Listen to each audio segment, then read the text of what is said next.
नमस्कार, मेरा नाम है कृष्णा मिश्र। आप देख रहे हैं जनसत्ता फटाफट। चलिए नजर डालते हैं आज की बड़ी खबरों पर। टीएमसी के निलंबित विधायक हुमायूं कबीर ने दावा किया है कि 2026 के बंगाल विधानसभा चुनाव के बाद वही किंगमैन बनेंगे। उनका कहना है कि उनकी बनने वाली नई पार्टी के बिना कोई सरकार नहीं बना पाएगी। कबीर ने बताया कि उनकी ओवैसी से बात हुई है और ओवैसी ने उन्हें बंगाल का ओवैसी कहा है।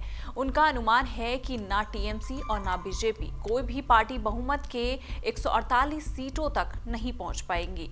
कबीर ने कहा कि वो 135 सीटों पर चुनाव लड़ेंगे और उनकी पार्टी इतनी सीटें जीतेगी कि अगला मुख्यमंत्री उनकी पार्टी के समर्थन के बिना शपथ नहीं ले पाएगा।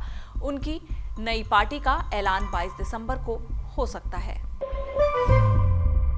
वहीं इंडिगो संकट धीरे धीरे खत्म हो रहा है। इस बीच मोदी सरकार ने बड़ी कार्रवाई करते हुए मंगलवार को इंडिगो को अपनी उड़ानें 10% कम करने का ऑर्डर दिया। एविएशन पर नजर रखने वाली संस्थान यानी कि डीजीसीए ने देश की सबसे बड़ी एयरलाइन में नेटवर्क में रुकावट के बाद 5% की कमी का आदेश दिया था, लेकिन आज इसे बढ़ा दिया गया है। इस फैसले के बारे में मिनिस्ट्री ऑफ सिविल एविएशन यानी कि एमओसीए ने इंडिगो के सीईओ पीटर एल्बर्ट के साथ मीटिंग में बताया। इंडिगो भारत की सबसे बड़ी एयरलाइन है जिसका डोमेस्टिक मार्केट शेयर लगभग 65% है और इसके स्केड्यूल में रोजाना 2300 से ज़्यादा फ्लाइट्स हैं।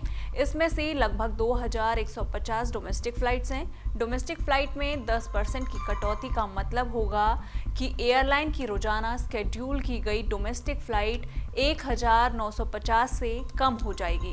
सूत्रों के मुताबिक खाली स्लॉट दूसरी एयरलाइन को दिए जा सकते हैं अगर उनके पास एक्स्ट्रा कैपेसिटी है जिसका इस्तेमाल किया जा सकता है। वहीं गोवा के birch boy Romeo Lane night club में 7 दिसंबर को हुए भीषण आग हादसे में 25 लोगों की मौत हो गई थी। इस घटना के बाद गोवा पुलिस कई आरोपियों को गिरफ्तार कर चुकी है। इसी मामले में आरोपी अजय गुप्ता को दिल्ली से पकड़ा गया है। जानकारी के मुताबिक अजय गुप्ता दिल्ली के लाजपत नगर स्थित एक प्राइवेट अस्पताल में स्पाइन की बीमारी का हवाला देकर भर्ती हुए थे। वहीं से पुलिस ने उसे उठाकर सनलाइट कॉलोनी स्थित क्राइम ब्रांच ऑफिस ले गई। अस्पताल से बाहर निकलते वक्त जब मीडिया ने उनसे सवाल पूछे तो अजय ने सिर्फ इतना कहा कि वो क्लब में सिर्फ स्लीपिंग पार्टनर था और उसे कुछ नहीं पता। इसके बाद उन्होंने किसी भी सवाल का जवाब देने से मना कर दिया। उस वक्त अजय ने मास्क लगाया हुआ था और उसके हाथ में ड्रिप की बैंडेज भी लगी हुई थी। वहीं माइक्रोसॉफ्ट ने मंगलवार यानी 9 दिसंबर को भारत में $17.5 बिलियन की निवेश योजना का ऐलान किया है। दिग्गज टेक कंपनी ने कहा कि वो आने वाले 4 सालों में भारत में अपने आर्टिफिशियल इंटेलिजेंस यानी कि एआई इंफ्रास्ट्रक्चर और क्लाउड कंप्यूटिंग क्षमता का विस्तार करने के लिए $17.5 बिलियन खर्च करने की योजना बना रहा है।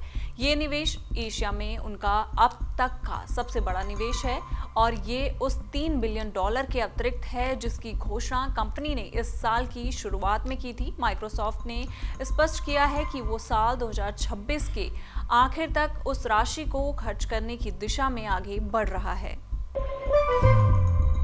वहीं दिल्ली, यूपी और बिहार समेत कई राज्यों में कड़ाके की ठंड ने दस्तक दे दी है। पहाड़ी राज्यों हिमाचल, उत्तराखंड और जम्मू कश्मीर में बर्फबारी हो रही है। भारत मौसम विभाग ने चेतावनी जारी करते हुए कहा है कि 10 से 12 दिसंबर तक मध्य पूर्वी और उत्तर प्रायद्वीप भारत में शीतलहर जारी रहने की संभावना है।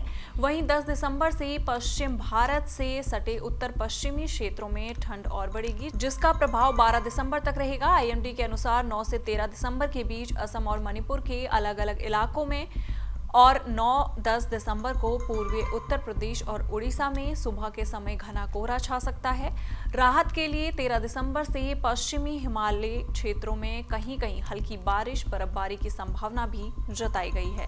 इन सारी खबरों पर आपका क्या कहना है, आप हमें कमेंट सेक्शन में जरूर बताइएगा और इसी तरह की देश दुनिया की खबरों के साथ जुड़े रहने के लिए देखते रहिए हमारे साथ जनसत्ता।